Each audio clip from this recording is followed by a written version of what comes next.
લીબિયામાં બંધક મહેસાણાનો પરિવાર આખરે અપહરણકારોને 85 લાખ આપીને પરત ફર્યો છે।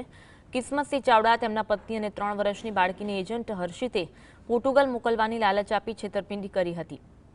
લીબિયામાં ગન પોઈન્ટ પર પરિવારને ગોંધી રાખી 2.5 કરોડની ખંડણી માંગવામાં આવી। પરિવારના સભ્યોને જાનથી મારી નાખવાની ધમકી મળતા મહેસાણામાં રહેતા તેમના સ્વજનોએ ભારે હાલાકીનો સામનો કરવો પડ્યો। આખરે પરિવારે પોતાના દાગીના વેચી અને સગા સંબંધીઓ પાસેથી ઉછીના પૈસા મેળવી 85 લાખ રૂપિયા એજન્ટોને ચૂકવ્યા।